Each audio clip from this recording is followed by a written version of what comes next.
संत वर्णाल दंसन सावमो भोक्ष्यामि नियमसारम् केवली श्रुत केवली वणिदम्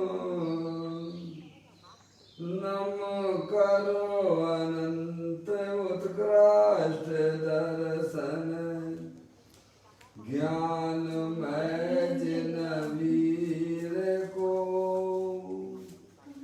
कहूँ नियम सार सुकेवली श्रुत केवली पर कपित को।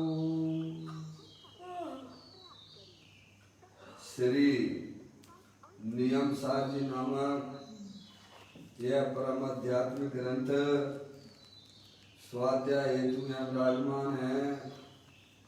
आज से 2000 वर्ष पहले इस महान पवित्र ग्रंथ की रचना आचार्य श्री कुंद कुंद देव द्वारा इसी पवित्र भूमि पर की गई।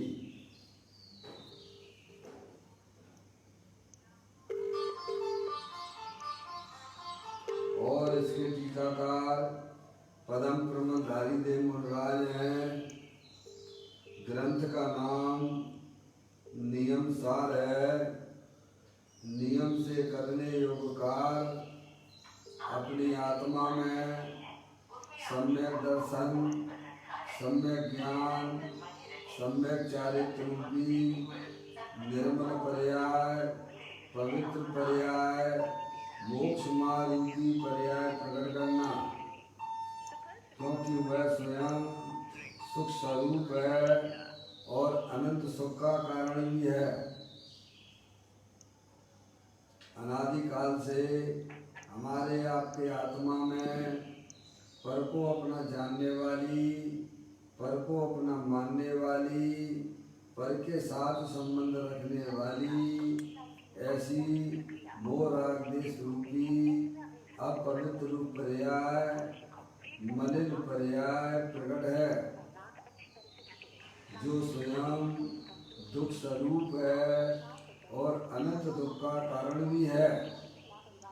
ऐसी मूला देश रूपी मलिन पर्याय का अपनी आत्मा में से उसका अभाव करना और सम्यक दर्शन ज्ञान चारित्र रूपी निर्मल पर्याय, पवित्र पर्याय, मोक्ष मार्ग रूपी पर्याय को प्रकट करना। ऐसे कार्य की प्राप्ति जनवाणी माता के माध्यम से अपने आत्मा के स्वरूप को पहचानना। अपनी जो आत्म वस्तु है वह परद्रव पर भावों से भिन्न है और अपने ज्ञानादि अनंत शक्तियों सहित तीनों काल विद्यमान वस्तु है। ऐसे ज्ञाय प्रभु परमात्मा को पहचान कर शरीर रागादि ये सब कर्म कृत वस्तुएं हैं, इनका हमारे आत्मा के साथ में किसी प्रकार का कोई संबंध नहीं है। इस प्रकार सम्यक भेद ज्ञान पूर्वक शरीर रागादि को कर्म कृत जान के उन्हें अपना नहीं जानना, उन्हें अपना नहीं मानना, उन रूप प्रवृत्ति नहीं करना। अंदर में जो अखंड ज्ञान ज्योति स्वरूप भगवान आत्मा है, जो कि अनंत शक्तियों के भंडार वाला है, ऐसे ज्ञायक प्रभु परमात्मा को ही अपना जानना, उसी में ही मैं अपना स्थापित करना और उसी में ही अपनी पर्याय को मग्न कराना, इसी को अरिहंत परमात्मा धर्म कहते हैं। देखिएगा उसकी चर्चा आचार्य भगवंतों ने, मुनिराजों ने एक एक गाथा, टीका और कलश के माध्यम से हमें अपने आत्मा के स्वरूप को समझाया है। यहाँ पर नियम सारी ग्रंथ चल रहा है, उसका चौथा अधिकार है जिसका नाम है व्यवहार चारित्र अधिकार। मुनिराज के 28 मूल गुणों की चर्चा जिसमें आई है। पंच महाव्रत, पंच समिति की चर्चा करने के उपरांत गुप्ती के स्वरूप की चर्चा चल रही है।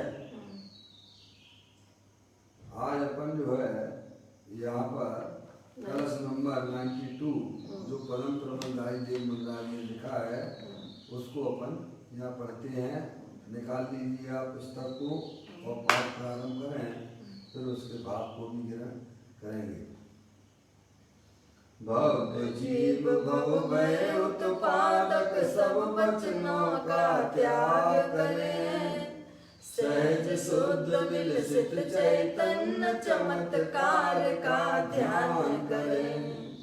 पाप तिमिर का पुण्य नाश कर आओ सहज जो महिमावन, शोक और आनंद खान है मुक्ति लहे अतिशय भगवान। देखिएगा यहाँ पर बड़ी सुंदर चर्चा परम प्रबंधाई जी मुनिराज मुक्ति के बारे में करते हैं। भव जीव भव भय उत्पादक सब वचनों का त्याग करें। मैंने भव्य जीव होते हैं, जो संसार के कारण मोह राग द्वेष के परिणाम है, ऐसे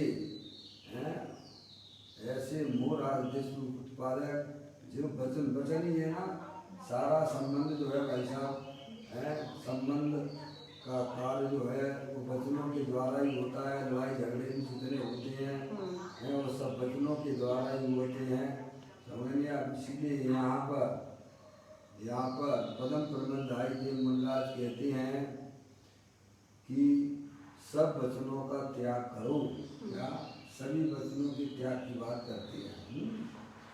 भव जीव भाव भय की करने वाली, भाव लो एक फोन आ गया बेटे, बैठो चलिए उठा लो, मर्ज कर दो। क्या कहते हैं, एक मिनट, जब फोन लगाते हैं तो उठाते नहीं है।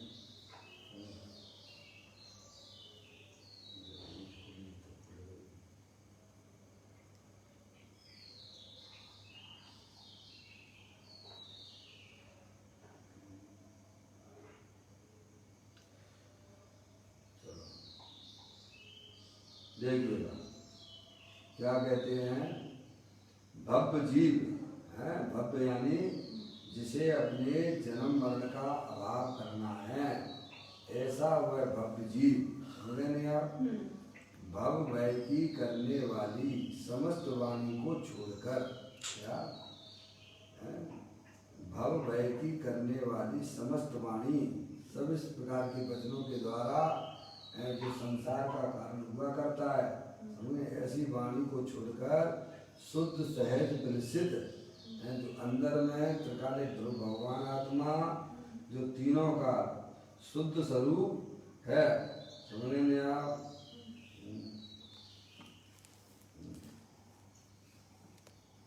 एक मिनट,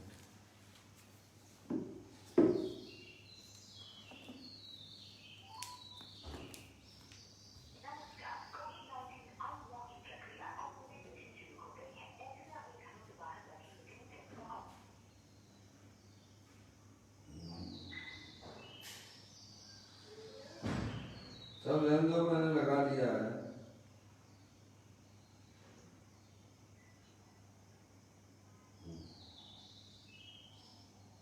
आवाज आ रही सभी को? हाँ पापा आपको तो, और लोगों को आ रही, सबको जो जुड़े हुए हैं?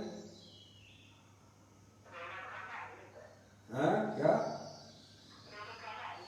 हाँ तो आ रही है आवाज, बस यही बहुत है। देखिएगा यहाँ पर, हाँ सुनिए, कहते हैं यहाँ 92 नंबर का कलश चल रहा है, दोबारा से इसका पाठ कर लेते हैं। भव जीव भव भय उत्पादक सब वचनों का त्याग करें, सहज शुद्ध विलसित चैतन्य चमत्कार का ध्यान करें। पाप तिमिर का पुंज नाश कर आओ सहज जो महिमा बन, सुख और आनंद खान है मुक्ति लहे अतिशय भगवंत। पदम प्रबंधाई देव मुनिराज 92 नंबर के कलश के माध्यम से यहाँ पर जो संसार का कारण है वचन, उन सब वचनों को त्याग की बात करते हैं जिन्हें संसार सागर में परिभ्रमण नहीं करना है। उन समस्त भव्य जीवों को समस्त प्रकार के वचनों का व्यवहार त्याग देना चाहिए, क्योंकि लड़ाई की जड़ जो है वचन ही हुआ करते हैं और संबंध जोड़ने के लिए वास्तव में वचन ही हुआ करते हैं। इसीलिए यहाँ पर संसार का कारण है सब वचनों के त्याग की बात यहाँ की गई है। भव्य जीव भव भय उत्पादक है। संसार का कारण क्या है? सब वचनों का त्याग है। वचन जो है ना, मैंने कर दिया भैया, ठीक है। और एक कोई रह गए उन्हें और देख लो एक बार। अब देखिएगा फिर कहते क्या करना, फिर सब वचनों का त्याग करें। फिर कहते हैं वचनों को छोड़कर शुद्ध सहज विलसते चैतन्य चमत्कार का एक का ध्यान करें। क्या करें? अंदर में जो अपना भगवान आत्मा है, जो अतीन्द्रिय आनंद स्वरूप है, ज्ञान आनंद की मूर्ति है, जिसे किसी ने बनाया नहीं है। समझें आप? शुद्ध सहज विलसते, शुद्ध सहज विलसते चैतन्य चमत्कार का एक का ध्यान करें। क्या करें? समस्त प्रकार के वचनों का त्याग करके अंदर जो अखंड ज्ञान ज्योति स्वरूप भगवान आत्मा है, उसका ही ध्यान करें। यानी अपनी पर्याय को समस्त परद्रव प्रभाव का लक्ष्य छोड़कर, समझें आप, अंदर जो अखंड ज्ञान ज्योति स्वरूप भगवान आत्मा है, जो कि अनादि अनंत है, जिसने किसी ने बनाया नहीं है, ऐसे भगवान आत्मा का ध्यान करें। समझें आप? भव्य जीव क्या कहते हैं? भव्य जीव भव भय की करने वाली समस्त वाणी को छोड़कर, समझें आप? समस्त वाणी में तो क्या आ गया? सभी आ गया ना। मुनराज के अशुभ भाव तो होने का प्रश्न ही नहीं था, है नहीं ना। उनके अशुभ वचन निकलते थे कर्कशादि, समझ ये जो चल रहा है वह भी जो है 4 प्रकार की भी कथाएँ हैं, वे तो पाप जनित हैं ही, लेकिन वो वचन भी जो लोगों के लिए हितकारी होते हैं, उन वचनों का भी त्याग करें। समझ नहीं आप? उपदेश देने का जो कार्य होता था उनकी पर्याय में, वह भी कैसे उसका भी छोड़कर, उसका भी त्याग करके अंदर में जो अपना अखंड ज्ञान ज्योति स्वरूप है, जिसे किसी ने बनाया नहीं है, और वह कैसा है? शुद्ध है, परद्रव पर भावों से भिन्न है। ऐसे ज्ञाय प्रभु परमात्मा का शुद्ध सहज विलसते चैतन्य चमत्कार का एक का ध्यान करेंगे। समझ नहीं आप? समझ परद्रव प्रभाव और वचनों के अभी अंतर्जल्प और गैरजल्प सभी विकल्पों का त्याग करके अंदर में जो अखंड ज्ञान ज्योति स्वरूप भगवान आत्मा है, जो अनंत शक्तियों के भंडार वाला है, तीनों काल एक रूप रहने वाला है, ऐसे ज्ञायक प्रभु परमात्मा का ध्यान करो। किसकी ध्यान करने की बात कर रहे हैं? या किसी अरिहंत परमात्मा और सिद्ध परमात्मा के ध्यान की बात नहीं कर रहे हैं। आगे बात समझने, किसके ध्यान की बात की जा रही है? अंदर में जो अपनी अखंड ज्ञान ज्योति स्वरूप भगवान आत्मा है, उसके ध्यान की बात की जा रही है। समझ में आया बात? किसी परद्रव के ध्यान की बात नहीं है, या अरिहंत परमात्मा और सिद्ध परमात्मा के ध्यान की बात भी नहीं है। एक देखिए आप, भव्य जीव किसे कहते हैं? जिसे अब संसार में रगड़ पट्टी नहीं करना है, जिसे संसार में अब जन्म मरण नहीं करना है, ऐसे भव्य जीवों के लिए वह विधि बताते हैं। कहते हैं कि भव भय की करने वाली समस्त वाणी को छोड़कर, समझ गए आप? समस्त प्रकार के वचनों को छोड़कर, अंदर में राग को छोड़ना है, बाहर में सब प्रकार के विकल्प जो वचन संबंधित है उनको छोड़ना है। समझ गए आप? और फिर क्या करना? शुद्ध सहज विलसते, अंदर में जो अपना अखंड ज्ञान ज्योति स्वरूप भगवान आत्मा जो प्रकट रूप से है, समझना, उस शुद्ध सहज विलसते चैतन्य चमत्कार का एक का ध्यान करके। समझ नहीं आप? संसार सागर से कैसे तैरा जाता है कि अपने गायक प्रभु परमात्मा का ध्यान के द्वारा तैरा जाता है। किसके द्वारा तैरा जाता है? अंदर में अपनी जो चैतन्य वस्तु है, जो सिद्धि की सामर्थ्य वाली है, ऐसे गायक प्रभु परमात्मा का ध्यान करके उसे ही अपना जानना, उसे ही अपना मानना और उसमें ही अपनी परिणति को लीन करना, तो ये संसार सागर से तैरा जा सकता है। फिर कहते हैं पाप रूपी तिमिर समूह को नष्ट करके सहज महिमावंत आनंद सुख की खान रूप ऐसी मुक्ति को अक्षय रूप से प्राप्त करता है। क्या है? पाप रूपी तिमिर समूह को नष्ट करके, जो अपने आत्मा की पर्याय में जो रागादिक परिणति हो रही थी उन सबको वह नष्ट कर देता है। समझ में आ गया? राग सुराग का परिणाम भी एक प्रकार से वह अपने आत्मा के लिए अहितकारी परिणाम है। समझ नहीं आप? वह भी वो भी अपने आत्मा के लिए अशुभ अशुभ परिणाम तो है, शुभ परिणाम भी एक प्रकार से वह भी पाप है। अपनी आत्मा की उसमें हिंसा होती है, परलक्षी भाव है ना। तो पाप रूपी तिमिर समूह को नष्ट करके सहज महिमावंत, समझ लेना, सहज महिमावंत अपना त्रिकाली ध्रुव भगवान आत्मा है, जिसे किसी ने बनाया नहीं है, कोई उसे कैसे में कुछ कर नहीं सकता है। समझ लेने आप? तो कहते हैं सहज महिमावंत आनंद सुख की खान रूप है। कैसा है वह भगवान आत्मा? अनंत आनंद का की खान है। समझे आप? ऐसी उस मुक्ति को अक्षय रूप से प्राप्त करता है, जो पर्याय में प्राप्त करने की बात करते हैं। अपना त्रिकालिक ध्रुव भगवान आत्मा तो अनंत शक्तियों के भंडार वाला है ही, लेकिन पर्याय में ज्ञानी जीव है वो अनंत दर्शन, अनंत ज्ञान, अनंत सुख, अनंत वीर रूपी मोक्ष रूपी पर्याय को प्राप्त कर लेती है। इस प्रकार से यह सुंदर कलश परम प्रबंधधारी निर्मलराज ने यहाँ में समझाया है। अब इसी कलश के ऊपर पूज्य गुरुदेव श्री ने जो अपना व्याख्यान किया है उसको अपन यहाँ पर अब पढ़ते हैं। देखिए,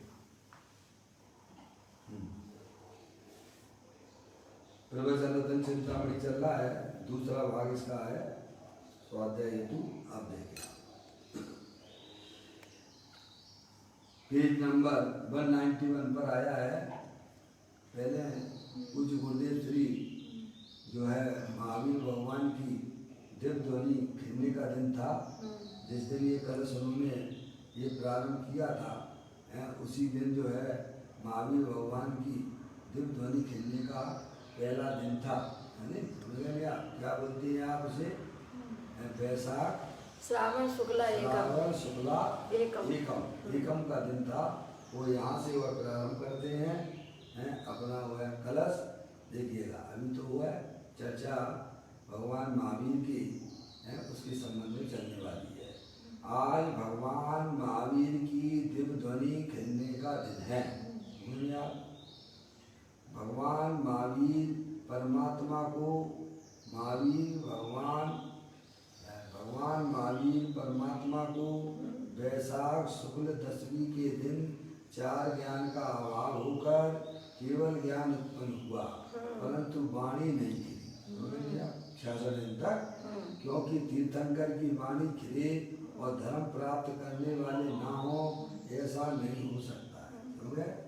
भगवान की दिव्य ध्वनि खिले और जो है आत्मित लोगों का ना हो, जीवों को ग्रहण ना करें, ऐसा नहीं हो सकता है। ऐसा निमित्त वाणी का संबंध हुआ करता है, ऐसा नहीं होता है। जब उन्होंने तीर्थंकर नामकरण बांधा था, तीर्थंकर नामकरण किन जीवों को बनता है इसकी बात भी यहाँ करती है। जब उन्होंने तीर्थंकर नामकरण बांधा था, अर्थात उन्हें बना था, तब उनके भाव में यह था कि मैं पूर्ण हूँ, अर्थात अथवा सभी जीव धर्म प्राप्त करें। क्या उनको ये तीर्थंकर प्रकृति समझ में बनती आई है। कि बोलो मत सुनो क्या कहा। तीर्थंकर प्रकृति किनको बनती है? जिनके परिणामों में भावों में यह होता है कि मैं केवल ज्ञान और मोक्ष लक्ष्मी को प्राप्त करूं और समस्त जीव ऐसे धर्म को समझें, सब अपना आत्मा का कल्याण करें, तब जो है वहाँ तीर्थंकर प्रकृति का बनना प्रारंभ हो जाता है। इसमें क्या है, अच्छी भावना माना बढ़िया बात है, समझ नहीं आप। तो कहते हैं जब उन्होंने तीर्थंकर नाम कर्म बांधा था अर्थात उन्हें बना था, तब उनके भाव में यह था कि मैं पूर्ण हूँ अथवा सभी जीव धर्म प्राप्त करें। इस कारण उनकी तीर्थंकर की वाणी खिलती है। उन्होंने ऐसी उनकी अंतरंग की भावना थी कि मुझे केवल ज्ञान मुक्त लक्ष्मी की प्राप्ति हो, केवल ज्ञान की प्राप्ति हो और सभी जीव जो है अपनी आत्मा का कल्याण करें। ऐसी उनकी अंतरंग की भावना उस समय जब वो छद्मस्त थे तब की बात है। ठीक है कि नहीं? तीर्थंकर की वाणी खिलती है और तब धर्म प्राप्त करने वाले जीव भी होते ही हैं। ऐसा वाणी और श्रोता का संबंध है। तब वैशाख शुक्ल दशमी को धर्म प्राप्त करने में मुख्य जो गर्दर हैं वे नहीं थे। मुख्य गर्दर की आवश्यकता होती है। जब ध्वनि बढ़ती है तो मुख्य गर्दर वहाँ नहीं थे उस समय, इसीलिए वाणी नहीं खिली। वस्तुतः तो वाणी खिलने का काल ही नहीं था, इसीलिए वाणी नहीं खिली। अगर वास्तविकता से अगर देखा जाए तो निमित्त की अपेक्षा से कथन है कि मुख्य गर्दन नहीं थे इसीलिए वाणी नहीं खिली। लेकिन अगर वास्तविकता से अगर गहराई से अगर विचार करते हैं तो वाणी खिलने का काल ही नहीं था और वाणी नहीं खिली। समझ नहीं आप क्या? ऐसा है, वस्तु स्थिति ये है। जब निमित्त की अपेक्षा से कहेंगे तो गौतम गर्दर वहाँ नहीं थे, इसीलिए का समय भगवान की वाणी नहीं खिली। ये निमित्त की अपेक्षा से है। अगर वास्तविकता से अगर देखा जाए तो उस समय जो है भगवान की वाणी खिलने का काल ही नहीं था, समय ही नहीं था। समझ नहीं आप? ये है। अब देखिए आज श्रावण कृष्णा एकम के दिन इंद्र गौतम गर्दर को लेकर आए। वो दिन था कौन सा? श्रावण कृष्णा एकम के दिन इंद्र गौतम गर्दर को लेकर आए और 66 दिन बाद दिग्ध्वनि खिली उनकी। गर्दर आए इसीलिए वाणी गिरी, यह कहना निमित्त सापेक्ष कथन है। हमें उनका स्वकाल आ गया, इधर गर्दर का, इधर जो है गौतम गर्दर की पर्याय में भी वह स्वकाल पक गया। समझे नहीं आप? ऐसा निमित्त नैमित्तिक संबंध है। समझे नहीं आप? लेकिन व्यवहार में चर्चा का निमित्त की चर्चा है, पर वास्तविकता की चर्चा कोई समझना नहीं चाहता है। मैं क्या कहा भाई है? सब जानते जब वो गौतम गर्दर आए थे ना तभी भगवान की दिग्ध्वनि गिरी। ये निमित्त की अपेक्षा से कथन है। वास्तविकता तो यह है कि भगवान की वाणी के खिलने का स्वकाल आ गया था तब गिरी थी। क्या भाई? दोनों बातों को समझना चाहिए, निश्चय और विवाह। ठीक है? तो कहते हैं आज श्रावण कृष्ण एकम के दिन इंद्र गौतम गर्दर को लेकर आए और 66 दिन बाद दिग्ध्वनि खिली। गर्दर आए इसीलिए वाणी खिली, यह कहना निमित्त सापेक्ष कथन है। वास्तव में तो वाणी खिलने का उसी समय काल था, इसीलिए वाणी खिली। सिद्धांत शास्त्र धवला में आता है इंद्र गौतम को पहले क्यों नहीं लाया, इससे पहले क्यों नहीं लाया। ऐसे धवला पुस्तक है, उसमें आपको ये बात अभी आपको जानकारी में मिलेंगे कि इंद्र गौतम को पहले क्यों नहीं लाया। भाई इंद्र को क्या ज्ञान नहीं था, ज्ञान नहीं था, लगा लेता। बोलिए आप सब पता लगा सकते क्या भगवान की वाणी क्यों नहीं गिरी है? अपन सब पता लगा लेते नहीं लगा लेते हैं। कोई भी जीव अपना बच्चा अभी तक क्यों नहीं आया है, तो अपन इतनी देर हो गई, इतने घंटे हो गए, तो वो तो इंद्र है ना। और अवध ज्ञानी थे, अवध ज्ञानी भी थे।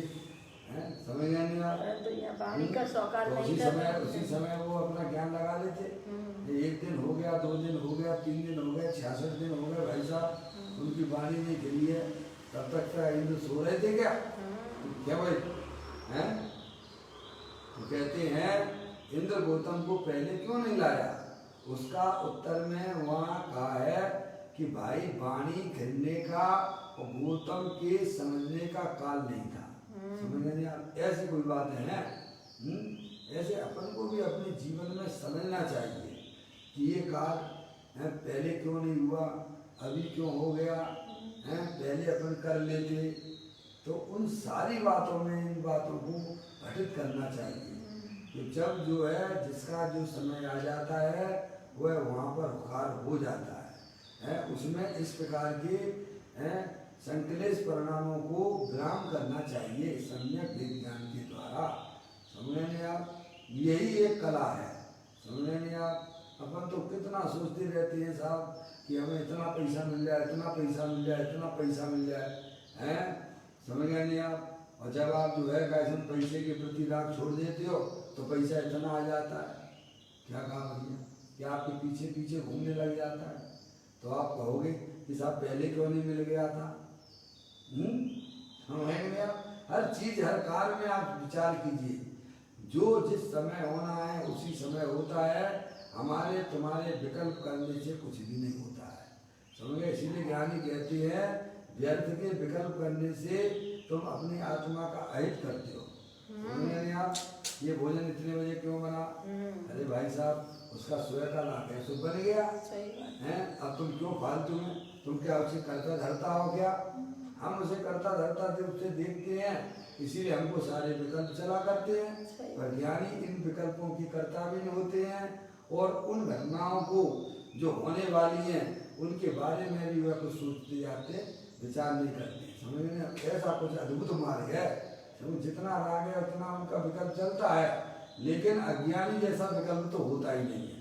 समझ गए? अपन कितना प्रयास करते हैं, अपनी बच्ची है शादी के लिए कितना प्रयास करते हैं और फिर भी वह बच्चा है भाई साहब, कितने ढूंढने के बाद वह किसी की बच्चियां तो उनकी उम्र लंबी हो जाती है, हैं? समझ गए आप? वो 28-25 साल से देखना चालू करते हैं और फिर 10 साल तक बच्ची का संबंध ही नहीं मिलता है। समझ आप? जब सौकाल आता था, जब उसका स्वकाल आ गया तो अपने आप हो गया। फिर आप क्यों दुखी, आपने इतने समय तक क्या किया? बोलो भाई साहब, अरे बोलो क्या किया? पर केवली परमात्मा ने तो वह संबंध देखा है कि नहीं देखा है? और अनंत काल पहले देखा है। क्या कहा?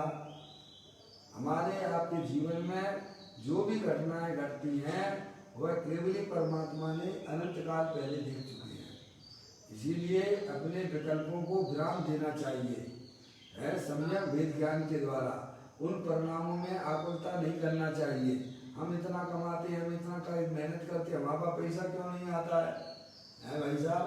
जब उसका स्वकाल होगा तो आपके पास में स्वयं में भी वह चल के आ जाएगा। समझ में आया भैया? हमें बस श्रद्धा नहीं है ना, श्रद्धा नहीं करते हैं, व्यर्थ की मेहनत मजूरी में अपना दिमाग खराब किया करते हैं। समझ में आया भैया?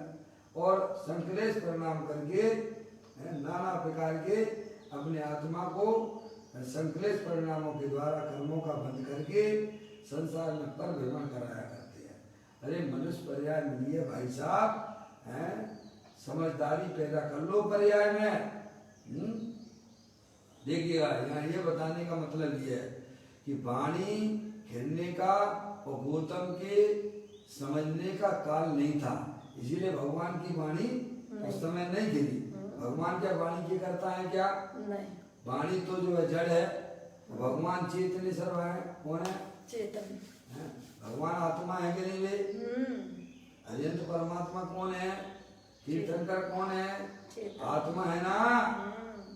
वे वाणी के करता धरता है क्या? समझ नहीं आप?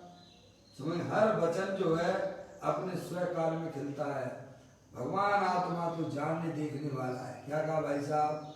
वह वाणी तो जड़ है, वह अपने स्वयं काल में यहाँ पर आकर खिलती है। देखो जैसे मैं ये वचन बोल रहा हूँ, सब कुछ मान लीजिएगा, हैं? आपके घर तक जो वचन जा रहे हैं हैं, समझ गए, वे अलग हैं। वहाँ की भाषा वर्गनाएं ये अलग है और यहाँ की भाषा वर्गनाएं अलग है।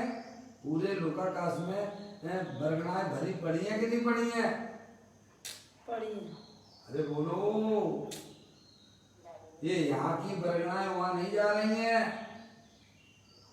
वहाँ आपके कमरे में उन वर्गनाओं की समझ गए नहीं आप, उनकी योग्यता आगे जमा कर रही है, समझ गए आप। ऐसे ही यहाँ पर भी अब मैं तो वचन का बोलने वाला हूँ। अरे भाई साहब तुम क्या बोलने वाले हो? अरे हमारे अंदर होने वाले राग के कारण से भी ये वचन नहीं निकलते हैं। क्या कहा? राग के कारण। आत्मा तो इन वचनों का कर्ता धर्ता नहीं है, पर अंदर में राग के कारण से भी इन वचनों का निकलना नहीं होता है। अगर राग के कारण वचन निकलते हो तो बहुत से ऐसे लोगों के गले कैसे हो जाते हैं, रुंध जाते हैं, लेकिन बोलना तो बहुत चाहते हैं, लेकिन बोल नहीं पाते हैं। तो इसका मतलब क्या हो गया? इन वचन का कर्ता आत्मा नहीं है और राग के कारण भी वचन निकलते नहीं है। अरिहंत परमात्मा को तो इच्छा भी नहीं है। ये तो समस्त इच्छाओं का उनकी पर्याय में अभाव हो गया है। बिना इच्छा की तो फिरती है ना, तो वहाँ पर जो है उन परिणामों का स्व काल आ गया भैया, इसीलिए वे परिणामें फिरती हैं। और वहाँ पर वह गणधर का भी जो है स्व समय आ गया था, समझ गए से। इस प्रकार की भाई साहब ये व्यवस्था अगर आपकी समझ में आ जाए तो बहुत सुंदर बात है, लेकिन ये व्यवस्था अनादि अनंत रहने वाली है। एक तरफ दूसरे तरफ का कोई करता धरता नहीं है, समझ में आया भैया? देखिएगा, वाणी खेलने का और गौतम के समझने का काल नहीं था, समझ नहीं आप? उस समय भगवान की वाणी खेलने का स्वकाल ही नहीं आया था, अर्थात काल लब्धि नहीं थी। इसीलिए इंद्र गौतम को पहले नहीं लाया। क्या भैया? आज देखो लोग कितना जो है अपने साथ सुसाइड कर लेते हैं, समझ नहीं आप? अब दुनिया पागल हो जाती है, सब ऐसा क्यों किया, काहे नहीं किया, और ये बैठा लो वो बैठा लो। अब इन बातों का अगर ज्ञान हो अरिहंत परमात्मा की वाणी का, तो व्यक्ति के विकल्प कितने छूट जाते हैं। वो व्यक्ति चला गया, उसकी आत्मा के साथ में एक आयु क्रम का संबंध है, समझ नहीं आप? और उसका पूरा हो गया तो वो भाई साहब जो है वह आत्मा उस शरीर को छोड़ के दूसरे शरीर में चला गया, समझ नहीं आप? तो व्यक्ति के विकल्प तो खत्म हो गए कि नहीं हो गए, जो हमें आपको यहाँ पर मिल रहे हैं, लेकिन हम भगवान की वाणी पर श्रद्धा नहीं करते हैं। इसीलिए परिणामों में महासंकलित परिणामों की उत्पत्ति करके अपने संसार को बढ़ा लेते हैं। उस पर श्रद्धा ला न सका, परिवर्तन का अभिमान किया, समझ में लिया। ज्ञानी लोगों को भगवान की वाणी पर भी श्रद्धा है, और भगवान ने जो मार्ग बताया है, जो शुद्धात्मा बताया है, उस शुद्धात्मा के ऊपर भी पूर्ण श्रद्धान हुआ करता है। वे अपने आप को मनुष्य रूप से नहीं देखते हैं, वे अपने आप को स्त्री रूप से नहीं देखते हैं, वे अपने आप को कभी भी शरीर रूप से नहीं देखते हैं। वे तो अपने आप को मैं तो चेतन सर्ववान आत्मा हूँ, इस प्रकार का ज्ञान और श्रद्धान ज्ञानियों के पास में हुआ करता है। तब उनकी पर्याय में होने वाले जो विविध प्रकार के विकल्प होते थे, उनमें उनकी हानि हो जाती है, समझ में आ लिया? ये है सम्यक विज्ञान। कहते हैं इंद्र गौतम को पहले नहीं लाया, आज श्रावण कृष्णा एकम को गौतम आए और भगवान के श्री मुख से दिव्य ध्वनि गिरने लगी, समझ नहीं आप? जिस समय यह कलश गुरुदेव श्री पढ़ रहे होंगे, उसका अर्थ समझाने वाले होंगे, उस दिन जो है भगवान की दिव्य ध्वनि के खिलने का पहला दिन होगा, समझ नहीं आप? देखिएगा, अब उसकी चर्चा आगे चलते हैं, सीखी।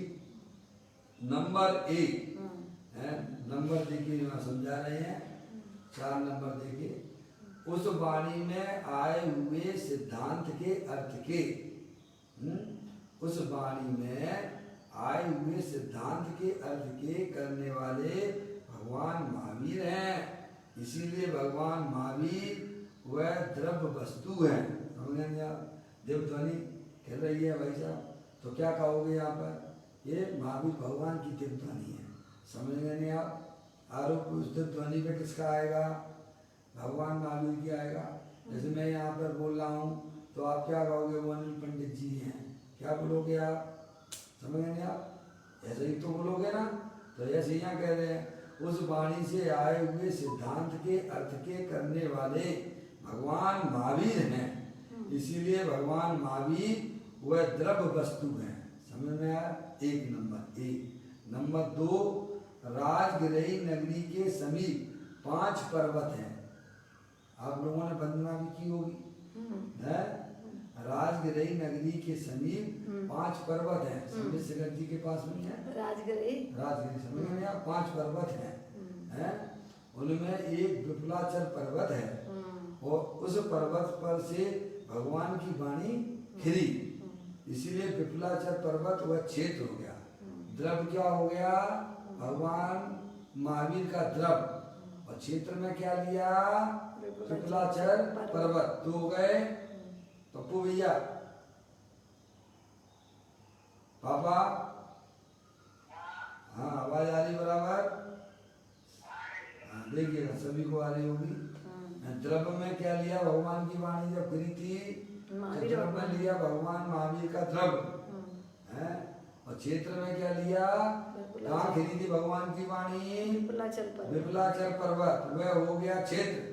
नंबर 3, आज श्रावण कृष्ण एकम के दिन दिव्य ध्वनि खिली। समझे नहीं आप? इसलिए श्रावण कृष्ण एकम वह हो गया काल। कब खिली भगवान की वाणी? श्रावण कृष्ण एकम, तो वो हो गया काल। द्रव्य चेत काल भाव बना रहे। ठीक है। नंबर 4, महावीर प्रभु हैं तो केवल ज्ञानी है, परंतु उन्होंने भाव सुत की निरूपणा की।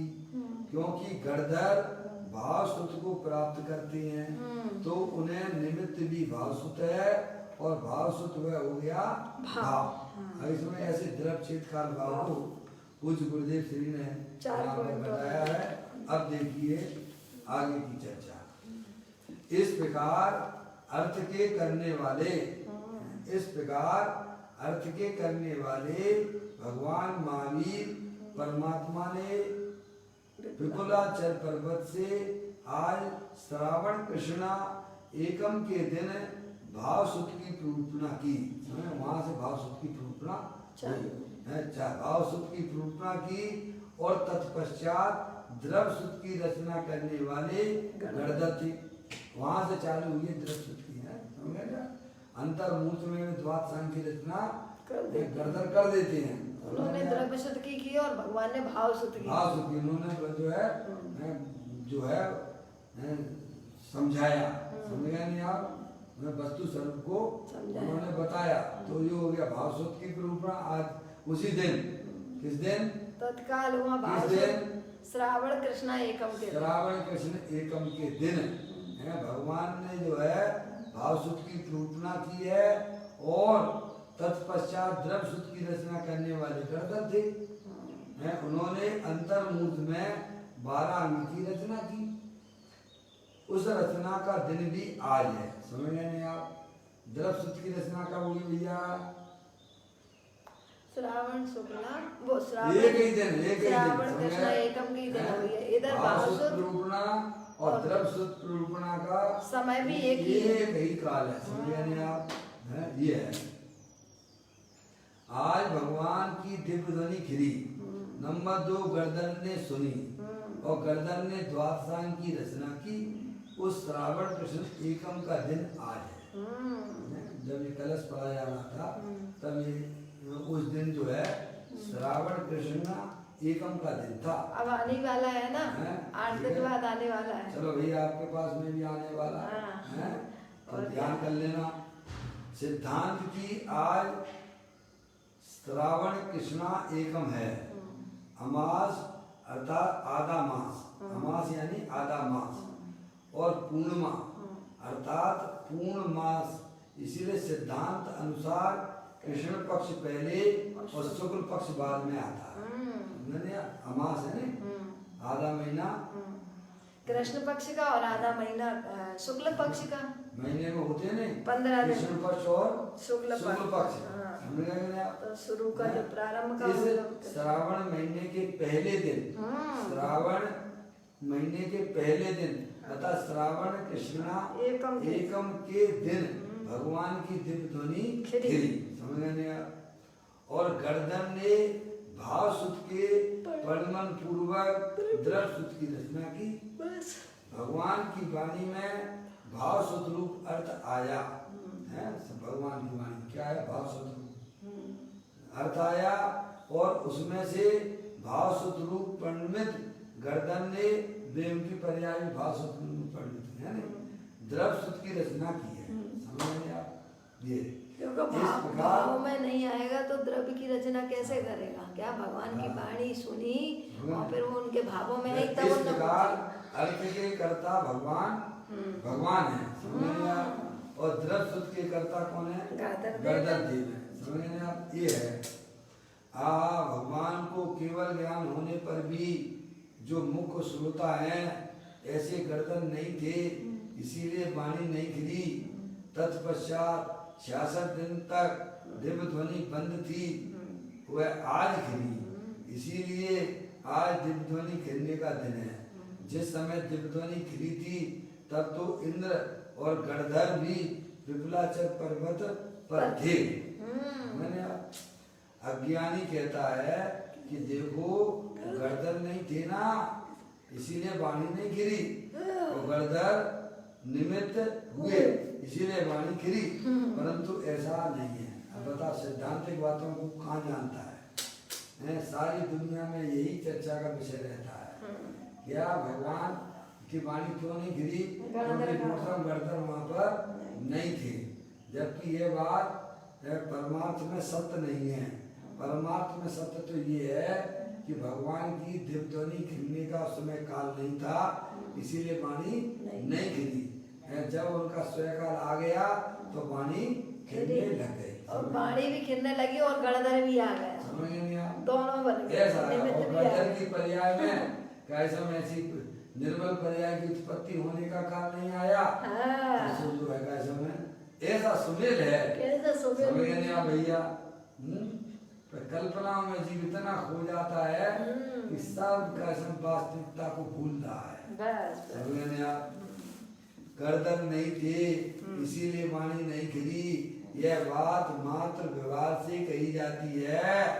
वस्तुतः तो वाणी के काल में ही खिली थी, उसमें गर्दन मात्र निमित्त थे। भगवान महावीर द्वारा कथित सिद्धांतों की संतों ने शास्त्र रूप में रचना की थी। क्या भगवान महावीर द्वारा कथित सिद्धांतों की संतों ने, मुनियों ने शास्त्र रूप में रचना की है, और उनमें से यह एक नियम सार सिद्धांत शास्त्र बनाया है। समझने आप? सिद्धांत की रचना नियम सार सिद्धांत शास्त्र है। नियम सार अर्थात नियम सार का अर्थ क्या होता है जो अपन पढ़ते हैं? शुद्ध मोक्ष का मार्ग, शुद्ध मोक्ष, प्योर बस, निर्मल पर्याय का मार्ग है। निर्मल पर्याय यानी आनंद का मार्ग। मोक्ष मार्ग कैसा है? आनंद का मार्ग। रोने धोने वालों का नहीं है। रोने धोने का मार्ग तो संसार मार्ग है। क्या मोक्ष मार्ग में जीव जो है आनंद में चलता है। क्या में चलता है? बोलो, हमें मोक्ष लगता है बहुत कठिन। क्या लगता है? क्या लगता है? बोलो, हैं? समझ नहीं आ? मोक्ष मार्ग लगता है दुखरूप। अगर सुखरूप लगता होता तो ये जीव जो है मोक्ष मार्ग में लगते ना। संसार मार्ग में अच्छा लगता है, बस खाए जा उल्टा सीधा पानी है। त्रियंच गति के जीव क्या करते हैं? वही नाली का पानी पीते रहते हैं और वही बिलबिलाते रहते हैं। समझ में आया भैया? संसार में और क्या है? मनुष्य क्या कर रहा है? मनुष्य भी यही कर रहे हैं, वही बिलबिला रहा है, वही बिलबिलाते रहते हैं। भी लड़ाई झगड़ा करती रहती है ओ, और वही वहीं पे कैसे में हैं? अब क्या करें, अब और तो कोई रास्ता है नहीं, अब जाए तो जाए कहाँ? वहाँ से अपना नो भाई भाव नहीं हटाते हैं। पापा कहाँ जाए, वहीं लड़ाई कर लेते हैं, वहीं दोस्ती कर लेते हैं, है क्या समझ आए?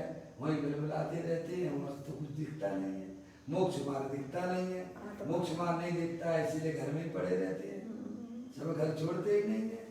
सभी ज्ञानियों को मोक्ष मार्ग आनंद रूप दिखाई देता है, समझ में आया भैया? इसीलिए वह जो है जो संसार विषय सुख होता तीर्थंकर को त्यागे काय को शिव साधन करते संयम सो अनुरागे। ज्ञानी जीवों को वह मोक्ष मार्ग आनंद रूप दिखाई देता है, समझ में आया भैया? क्योंकि मोक्ष मार्ग की पर्याय किसके आश्रय से प्रकट होगी? शुद्धात्मा के आश्रय से प्रकट होगी। तो शुद्धात्मा तो स्वयं आनंद स्वरूप है, इसीलिए वो उसमें लगते हैं। कहाँ लगते हैं? अपने आनंद स्वरूप में लगते हैं। हमें मोक्ष मार्ग कैसा बड़ा कष्टदायक लगता है, संसार मार्ग अच्छा लगता है, तो वहीं पर लड़ाई झगड़ा करती रहती है, राग द्वेष करती रहती हैं, कर्मों का बंद करते रहते हैं और अपनी आत्मा को वही चतुर्गति में भ्रमण कहाँ पैदा हो जाओगे? ज्यादा दूर नहीं जाना है, वहीं कटर में पैदा हो जाओगे। क्या हो जाएगा भाई साहब? जन्म लेने के लिए कोई बहुत बड़े वो क्षेत्र में जाने की जरूरत भी नहीं है, वहीं की वहीं जिन्हें अपना किचन, जिन्हें अपना जो है वो जो है क्या बोलते हैं लैट्रिन बाथरूम अच्छी लगती है ना, वहीं पे पैदा हो जाएंगे। क्योंकि जिसको जिसकी रुचि होती है वह उसके अनुसार ही वहीं पैदा हो जाता है, समझ में आया भैया? जैसी मति और वैसी गति। जैसे नोटों की रुचि है तो उससे ज्यादा दूर नहीं जाना है, 2000 के नोट में ही वह पैदा हो जाएगा। क्या भैया समझ में आया भैया? अरे आत्मा की रुचि करोगे तो शुद्धात्मा मिलेगा। अपनी रुचि को पहचानो, अपने परिणामों को पहचानो, तो मोक्ष मार्ग जो है वह आनंद रूप है। सही बात। समझ में आया? उसमें दुख का लवलेश भी नहीं है, और उस मोक्ष मार्ग का प्रारंभ अपने ज्ञाय प्रभु परमात्मा की तरफ बढ़ने से होता है। तो यहाँ कहते हैं, देखिएगा क्या कहते हैं भाई साहब यहाँ पर, भगवान महावीर द्वारा कथित सिद्धांतों की संतों ने शास्त्र में रचना की है, उनमें से यह नियम सार सिद्धांत शास्त्र है। नियम सार है अर्थात नियम सार सिद्धांत शास्त्र है, समझ रहे आप? शुद्ध मोक्ष मार्ग है, शुद्ध मोक्ष का मार्ग है, शुद्ध मोक्ष का मार्ग है। नियम का अर्थ मोक्ष मार्ग होता है। नियम आप बोलते ही शुरू में बोलते हैं नियम से कर्म योग का, अपनी आत्मा में सम्यक दर्शन, सम्यक ज्ञान, सम्यक चारित्र रूपी निर्मल पर्याय प्रकट करना, वही वास्तव में हमारा आपका सबका कर्तव्य है। नियम साथ चलता है ना, नियम से करने योग्य का मोर आदेश की उत्पत्ति करना ये हमारा कर्तव्य नहीं है। हमारा कर्तव्य क्या है भैया? अपनी आत्मा, हमारा कर्तव्य क्या है? मोर आदेश की उत्पत्ति करना, ये हमारा कर्तव्य है कि अपनी पर्याय में सम्यक दर्शन ज्ञान चारित्र रूपी निर्मल पर्याय प्रकट करना। हम अपना कर्तव्य भूल चुके हैं। हम तो अपना कर्तव्य क्या समझते हैं? क्यों है? ये घर गृहस्थी है, इसको जरा ठिकाने लगा दें, बच्चों की शादी कर दें। तुम शादी करने वाले हो क्या? करवाने वाले हो क्या? हैं? समझ में आया? ये हमें कुछ पता ही नहीं है। अरे केवली परमात्मा ने अनंत काल पहले देख लिया है। तुम पर की तरफ बिल्कुल विकल्प मत करो, ऐसी व्यवस्था तो भगवान ने तुम्हें बता दी है। समझ में आया भैया? तो हमारा कर्तव्य क्या है? ये दुख की पर्याय जो हमारी आत्मा में हो रही है वह कैसे का समय विलीनता को प्राप्त हो जाए और अंदर में निर्मल पर्यायों का प्रभाव प्रारंभ हो जाए। आत्मा में एक कर्तव्य नाम की शक्ति है। 47 शक्तियों में आचार्य अमृतचंद देव ने 42वें नंबर की शक्ति भी बताई है, जिसका नाम है कर्तव्य नाम की शक्ति। निर्मल दशाओं को करे यह आत्मा का धर्म है। क्या है भाई साहब? क्या कह रहे हैं? निर्मल दशाओं को करे, यह आत्मा का धर्म है, ये आत्मा का कर्तव्य है, ये आत्मा का कर्म है। अब इसकी तरफ तो हमारा बिल्कुल ध्यान भी नहीं है। हमें तो क्या लगता है, सुबह उठे 24 घंटा काय में दिमाग लगाते हो भाई साहब, किसमें ज्ञान लगाते हो कि भाई साहब ये स्त्री पुत्र आदि हमारे तो है ना, इनका बेड़ा पार करना हमारा कर्तव्य है कि नहीं है पापा? ढोने वाला अरे बोलो है, ये घर में रहने वाले 4-5 सदस्य हैं, इनको बढ़िया तरीके से व्यवस्थाएं जमाना अपना कर्तव्य है कि नहीं है? नहीं है। बोल ले दिया करो है भैया, पप्पू भैया मिथ्यात बोलने नहीं देता है, ऐसी अंदर में पकड़ बनी हुई है। भगवान चाहे कुछ भी कहें, लेकिन मैं अपनी पकड़ को ढीला बिल्कुल भी नहीं करूंगा। समझ में आया? ज्ञानी कहते हैं कि ये तुम्हारा कोई कर्तव्य नहीं है। अरे अगर आप करने धरने वाले हो तो ये बताओ, उनके साथ में जो कर्म बने हुए वे क्या करेंगे? बताइए आप। हैं स्त्री के शरीर को रोग हो गया है, उसे ठीक करने वाले आप हो क्या? हैं घर में बच्चे हैं, उनका लालन पालन पोषण करना ये हमारा कर्तव्य है क्या? क्या आप कर सकते हो क्या? पर हमारे ज्ञान में इतनी बुरी तरह से व्यवस्थित कर रखा है कि भाई साहब इनके कार्य मैं नहीं करूंगा तो कौन करेगा? अरे उसके कर्म करेंगे, उसकी आत्मा के साथ में कर्मों का संबंध है। कोरोना वायरस पर विश्वास है कि नहीं है आपको? अरे कोरोना वायरस पर विश्वास है कि नहीं है? कोरोना वायरस पे तो विश्वास है, पर तुम्हारे हमारे आत्मा के साथ में कर्मों का संबंध, उस पर विश्वास भगवान की वाणी पे विश्वास नहीं है। ये कोरोना वायरस क्यों मिला हमें आपको संयोग में? पाप क्यों है भाई साहब, ऐसे पाप रूपी कर्म हमारे आत्मा के साथ में बने हुए थे, उनका आज उदय आया है। तो ज्ञानी जी समता भाव के साथ में है भाई साहब, पार्श्वनाथ भगवान के ऊपर मुनि अवस्था में कितने उपसर्ग किए हैं? किसने किए? कमठ ने किए हैं। क्यों भैया? अरे निमित्त तो कोई भी हो सकता है, जो हमारे साथ में कर्मों का इस प्रकार का संबंध है, इसीलिए ज्ञानी निमित्तों की तरफ न देखते हुए अपने कर्मों की विचार करते हैं। समझ गए? तो परिणामों में वह कैसा शांति रहती है और संकलेश रूप परिणाम नहीं होते हैं। रामचंद्र जी ने सीता जी को वनवास में छोड़ दिया था। क्यों भैया? बताइए आप। तो सीता जी रामचंद्र जी को कैसा देखती होगी? निर्दोष देखती। बिल्कुल भी रामचंद्र जी को दोषी नहीं देखती है। तभी तो समझ में आया भैया? हमारी दृष्टि और ज्ञानी की दृष्टि में कितना महान अंतर हुआ करता है। समझ में आया भैया? तो हमारा कर्तव्य क्या है कि भाई साहब निर्मल दशाओं को करे, ये आत्मा का धर्म है, ये आत्मा का कर्म है। समझ में आया भैया? ये हमारा कर्तव्य है। अब ये तो काम हम करते नहीं। क्या भैया? निरंतर लक्ष्मी बड़ी अधिकार भी पर बढ़ गया क्या, बोलिए संसार का बढ़ना, अरे नर देय की यह हार है। मनुष्य पर्याय प्राप्त करके भी मोह राग द्वेष की बढ़ोतरी करते रहे तो फिर नया काम क्या किया तुमने? ये तो त्रियंच गति के जीव भी कर रहे हैं ना। मनुष्य पर्याय में आए हो तो भाई साहब अपनी निर्मल पर्याय गंदी पर्याय को विदा कर देना और निर्मल पर्याय की उत्पत्ति करना। निर्मल पर्यायों की उत्पत्ति अपना क्या है? प्रभु जो निर्मलानंद है उसके आश्रय से होती है। देखिएगा, कहते हैं यहाँ पर, देखिएगा ये पूरा हुआ, फिर यहाँ प्रश्न नंबर, ये पूरा हो गया ना। नियम सार में मार्ग और मार्ग के फल की बात। हाँ देखिए, नियम का अर्थ मोक्ष मार्ग होता है। आनंद स्वरूप शुद्ध चैतन्य स्वाभाविक आत्मा के अंतर अनुभव में है। समझिए किसके? आनंद स्वरूप शुद्ध चैतन्य स्वभावी आत्मा के अंतर अनुभव में सम्यक दर्शन ज्ञान, ये तो सम्यक दर्शन सम्यक ज्ञान हो जाता है। कब हो जाता है?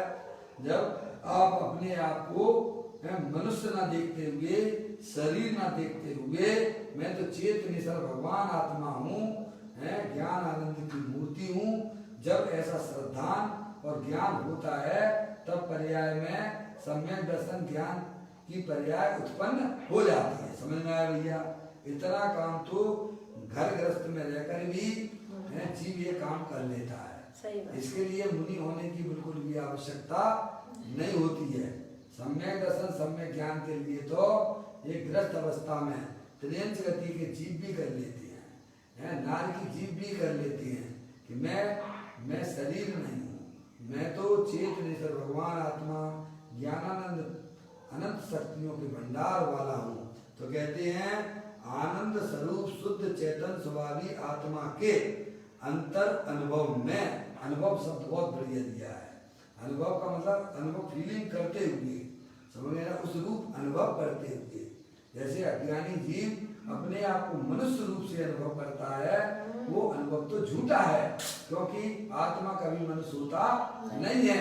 समझ गए नहीं आप? जब झूठा अनुभव कर सकते हो तो सच्चा अनुभव करने में तुम्हें क्या तकलीफ है भाई साहब? वो आता ना अनुभव चिंता मणि रतन। क्या कहते हैं? जब आप झूठा अनुभव कर सकते हो, जो आप हो नहीं और जो हो उस रूप अनुभव करने में आत्मा को कोई तकलीफ होती है क्या? जैसे बाई जो है दूसरे के घर का भोजन तो बढ़िया बना लेती है, तो अपने घर का भोजन बनाने में भाई तकलीफ होगी क्या? अरे बोलो। नहीं है? नहीं होगी ना।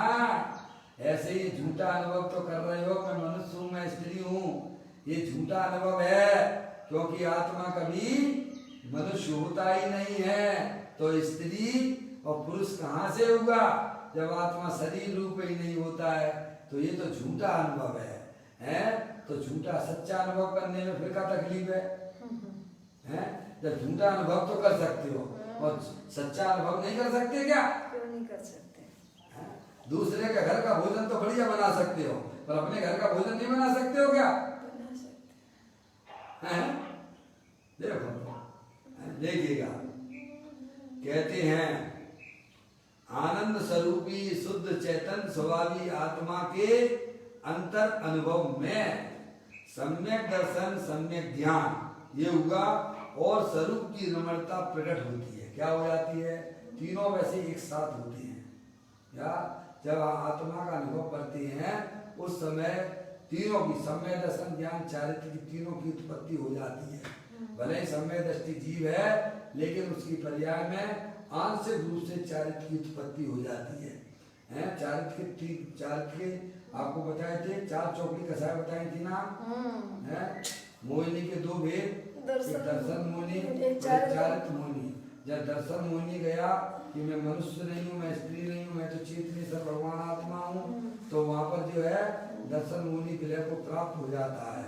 और साथ में जो चारित्र संबंधित, चारित्र मोहिनी संबंधित चार कसाएं थी, अनंतानंदी कसाय, अप्रत्याख्यान संबंधी कसाय और प्रत्याख्यान संबंधी कसाय, संजुलन कसाय। तो मिथ्यात्व के साथ में अनंतानंदी कसाय चारित्र की वह भी विलय को प्राप्त हो जाती है। तो सम्यक दृष्टि जीव को उस समय भी चारित्र की उत्पत्ति वहाँ पे आपको कहना ही पड़ेगी। समझ में आया भाई साहब?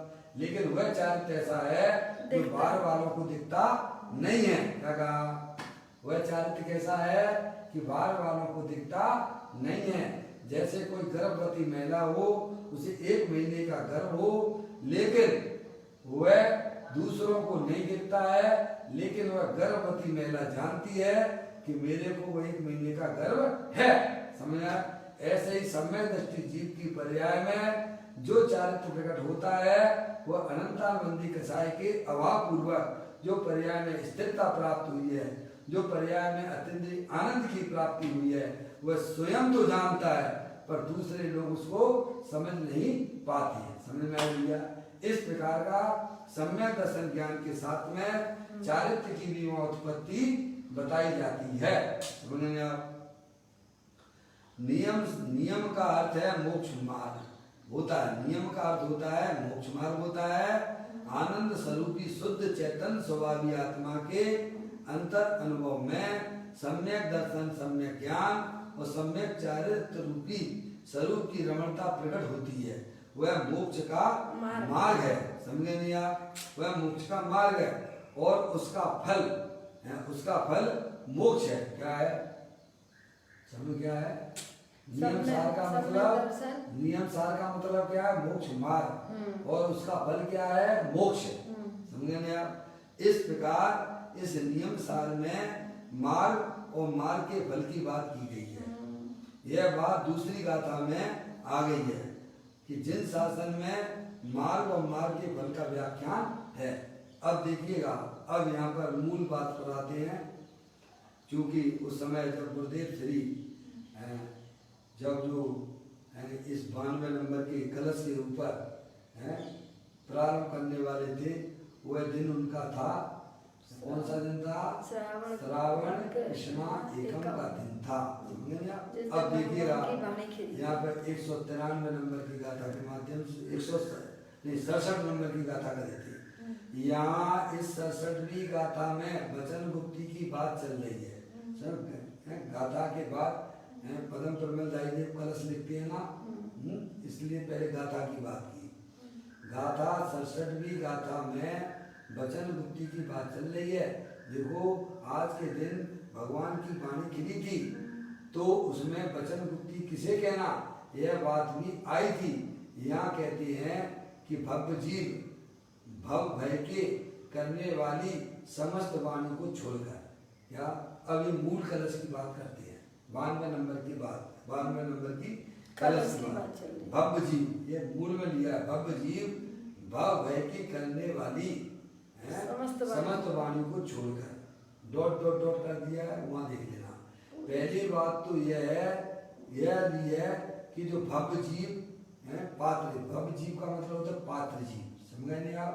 भव्य जीव का मतलब पात्र जीव है। अब वह जीव जो है पात्र जीव, उसे कहते हैं कि अब उसका संसार से संबंध टूट गया है। क्या कहा?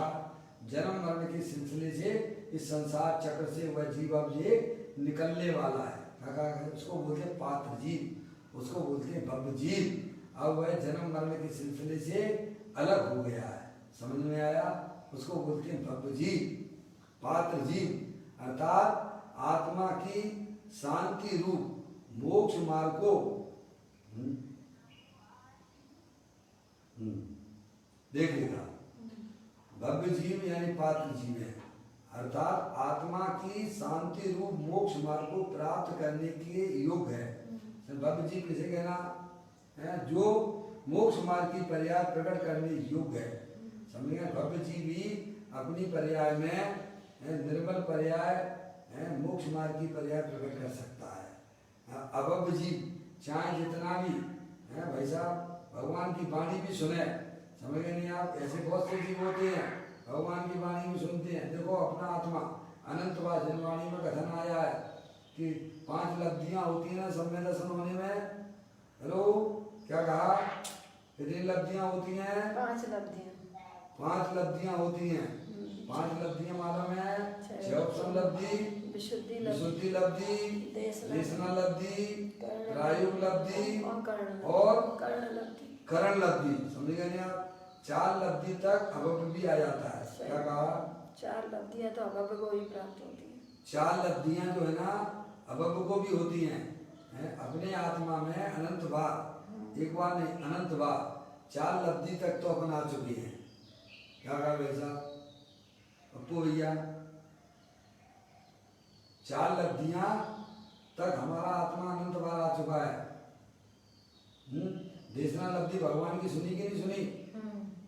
अरे समूह शरण में गया, देशना लब्धि किसे कहते हैं? उसमें ज्ञानी की वाणी निमित्त होती है ना। तो भव्य भी कैसा? अभव्य भी समझ गए? अभव्य वहां तक भी पहुंच जाता है। कहाँ तक? अरे प्रायोग देशना लब्धि के ऊपर प्रायोग लब्धि तक चला जाता है। समझ गए ना भैया? बड़ा समझने की बात है। लेकिन आत्मा के प्रति उत्साह नहीं आएगा तब तक समझना चाहिए कि हम भर में भव्यता नहीं है। क्या कहा? भले आप भगवान आत्मा की बातें खूब सुनते हो, क्या कहा, खूब भगवान की आत्मा की बातें सुनते हो, लेकिन हमारी पर्याय में जब तक अपनी आत्मा के प्रति उछाला नहीं मारेगा तब तक वह भव्यता जगती नहीं है, प्रकट नहीं हो सकती है। हमें पर्याय में जिस प्रकार से पंच इंद्रिय के विषयों में नंदी आचार्य समझ में आप कहती हैं वे जीव भव्य हैं जिन्हें अपने आत्मा की बातों में चर्चा में प्रसन्नता होती, प्रसन्न चित्त से सुनते हैं, समझ गए, निकट भव्य में अपनी आत्मा में केवल ज्ञान की प्राप्ति कर लेंगे, सम्यक दर्शन तो प्राप्त करेंगे ही करेंगे। तो भव्यता की निशानी क्या है, अपने भगवान आत्मा की बातें प्रसन्न चित्त से सुनना। कैसे सुनना, देखो भाई साहब, मैंने आपसे पहले ही बता दिया है, रोते रोते गए और मरे की खबर ला हुए। अगर पर्याय में भाई साहब चलो भाई साहब सुनना है, अब क्या करें, उनका चल रहा है तो सुन लेते हैं, ये कौन सी एक क्या हो रहा है पर्याय में, आफत लगती है, तो भाई साहब कोई भव्यता की निशानी नहीं है, तो अभी आपने अपनी आत्मा के बारे में समझा ही नहीं है। समझ में आया, अरे आपकी बातें चल रही हैं, अपनी आत्मा में होने वाले कसाय परिणाम, दुख रूप परिणाम कैसे विद्या को प्राप्त हो जाए, ये भव्यता की निशानी वही है जो अपने आत्मा की बातें प्रसन्न चित्त से सुनते हैं। इस प्रकार का पर्याय का जब स्वरूप हो जाता है तब उसकी पर्याय में सम्यक दर्शन तो प्राप्त होगा ही, और केवल ज्ञान की पर्याय भी उसके पास में थोड़ी थोड़ी आ जाएगी। मैंने आप भैया इस प्रकार यह जो चर्चा अपनी यहाँ चल रही है, अभी समय भी अपना हो गया है और लाइट भी यहाँ चली गई है, तो इस चर्चा को यहीं पर विराम देते हुए आगे कल अपन फिर यहाँ से पढ़ेंगे। अभी अपना समय यहाँ पर हो गया। निज निधि निजो मैं बताई, ये अनंत अनंत उपकार है, उसके लिए जिनवाड़ी माँ को वंदना सतवार है, वंदना सतवार है। नौवा नमो कर्मन।